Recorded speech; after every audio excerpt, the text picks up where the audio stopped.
ভাইয়া আমার 10 টাকার ভাত দেন। ওই আবার আজকে হয়েছে 10 টাকার ভাত নিতে, তারা মজাটা বুঝাইতেছি।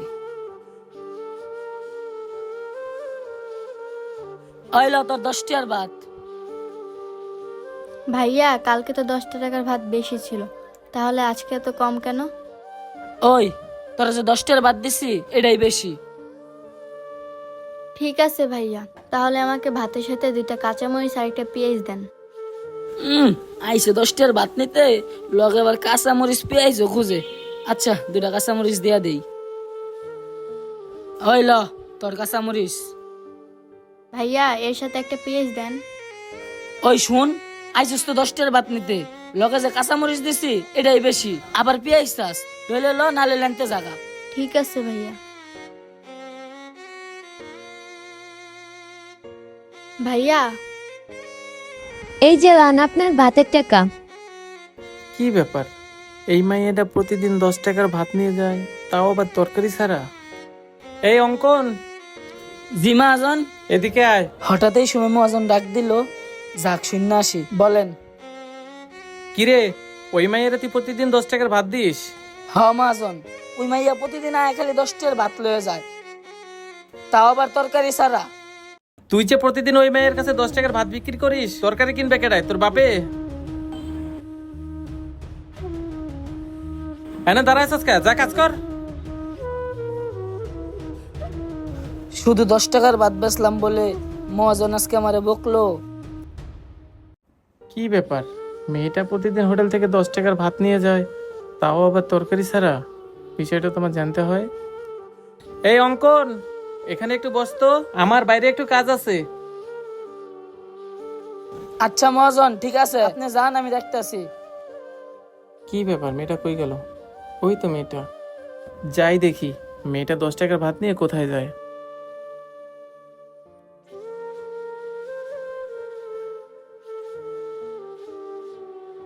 আরে মেয়েটা দেখি বাসার ভিতরে ঢুকে গেল। কি ব্যাপার, আপু এখন আসতেছে না কেন? আমার তো আর ক্ষুধার জ্বালা সহ্য হইতেছে না।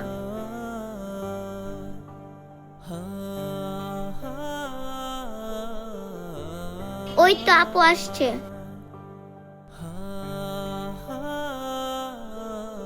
আপু তুমি আইছো? আপু আমার তাড়াতাড়ি খাওয়ান দাও, আমার না অনেক ক্ষুধা লাগছে। আচ্ছা রে বোন, তুই চিন্তা করিস না, এই দেখ তোর জন্য খাবার নিয়ে আসছি। ভাতের সাথে পানি মিশাইয়া কাঁচামরিচ দিয়া ভাতটা ছোট বোনকে খাওয়াই দেই। এই নে বোন খা। আপু তরকারি কই? বোন তরকারি কেনার টাকা তো নাই, তুই আজকের মতো একটু কষ্ট করে খা। দেখ আমার চাকরিটা হয়ে গেলে তখন তোকে মাংস দিয়ে ভাত খাওয়াবো। আচ্ছা ঠিক আছে আপু। আপু আমি তোমার জন্য আল্লাহর কাছে দোয়া করি, আল্লাহ যেন তোমাকে চাকরিটা পাইয়ে দেয়। আমিন। আচ্ছা ঠিক আছে লক্ষ্মী বোনটি, এখন তুই কষ্ট করে ভাতটা খেয়ে নে। আচ্ছা ঠিক আছে আপু, তুমি আমাকে খাইয়ে দাও। আচ্ছা ঠিক আছে বোন, এই নে।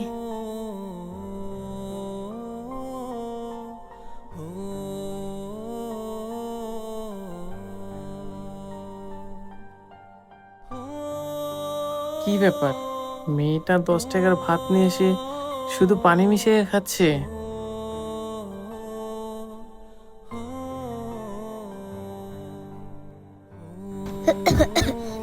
এই নে বোন পানি। না, ওদের জন্য কিছু একটা করতে হবে। হ্যাঁ মিয়া, আপনি নৌকি মেরে মাইয়া দুটো দেখতেছেন কেন? মানে চাচা, হইছে কি, এই মেয়েটা আমার হোটেল থেকে প্রতিদিন 10 টাকার ভাত নিয়ে আসে। আমি এই জন্য দেখতে আসছিলাম আসলে মেয়েটা 10 টাকার ভাত নিয়ে এসে কি করে। ও চিনতে পারছি, আপনি ওই নেত্রকোনা হোটেলের মালিক না?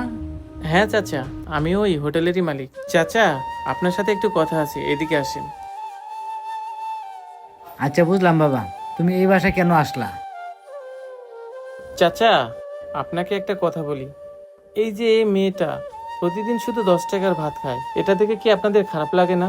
আসলে বাবা, তুমি যেটা ভাবছো সেটা না। আমরা এলাকার সবাই মিলে মেয়েটাকে সাহায্য করতে চাইছিলাম, কিন্তু ও কারো সাহায্য নেয় না। সবই তো শুনলাম কাকা। কাকা, আমি একটা কাজ করতে চাইছিলাম, বলতেছিলাম কি কাকা, আমার হোটেলে তো প্রতিদিন অনেক খাবার বেঁচে যায়, ওইখান থেকে যদি ওদের কিছু ভাত আর তরকারি দেয় ওরা কি নিবে না? বাবা, তোমাকে তো আমি আগেই বলছি, ও কারো সাহায্য নেয় না। তাহলে এখন কি করা যায়? না, কিছু একটা করতেই হবে। আচ্ছা কাকা, তাহলে একটা কাজ করেন, আপনি একটু ওই মেয়েটাকে ডাক দেন, আমি ওর সাথে একটু কথা বলি। ঠিক আছে বাবা, তুমি ভিতরে এসে দাঁড়াও, আমি মেয়েটাকে ডাক দিতেছি।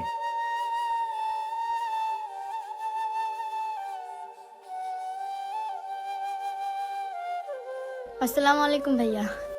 ওয়ালাইকুম আসসালাম। ভাইয়া, আমি তো মনে হয় আপনার ভাতের টাকা দিয়ে আসছি। আসলে আপু, আমি তোমার কাছে টাকার জন্য আসিনি। তাহলে ভাইয়া আপনি কেন ডাকছেন আমাকে? আসলে আপু, আমি জানতে আসছি তুমি আমার হোটেল থেকে প্রতিদিন 10 টাকার ভাত নিয়ে আসো, তাও আবার তরকারি ছাড়া, কিন্তু কেন? আসলে হয়েছে কি ভাইয়া, আমি না 2-3টা টিউশনি করাই, ওইখান থেকে যেই টাকাটা পাই ওই টাকাটা দিয়ে আমার ছোট বোনের পড়াশোনার খরচ আর বাসা ভাড়া দিয়ে শেষ হয়ে যায়। তারপর সামান্য যে কয়টা টাকা থাকে ওই টাকাগুলো দিয়ে কোনো মতে আমরা ভাত কিনে দিন পার করি। কি বলো আপু, তুমি এত কষ্ট না করে একটা চাকরি করলেই তো পারো। ভাইয়া, চাকরির জন্য আমি অনেক অফিসেই গেছি আর অনেক চেষ্টাও করছি, কিন্তু আমার চাকরিটা হয় নাই। কি বলো আপু, আমি যতদূর জানি মেয়ে মানুষের জন্য চাকরি তো অনেক সহজ। হ্যাঁ ভাইয়া, হয়তো বা সহজ, আমারও অনেক জায়গায় চাকরি হয়েছিল, কিন্তু ওনারা আমাকে খারাপ অফার করছিল, তাই তো আমি ওই চাকরিগুলো করি নাই। তবে ভাইয়া, আমার যদি কোনো ভালো কোম্পানিতে চাকরি হয় তখন আর আমি আপনার হোটেল থেকে শুধু 10 টাকার ভাত কিনবো না, সাথে তরকারিও কিনবো। আচ্ছা আপু, আমি তোমাকে একটা কথা বলতে চাই। জি ভাইয়া, বলেন।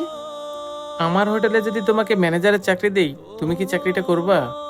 সত্যি বলতেছেন ভাইয়া? আপনি আমাকে চাকরি দিবেন? তাহলে তো ভালোই হয়। হ্যাঁ ভাইয়া, আমি চাকরিটা করব।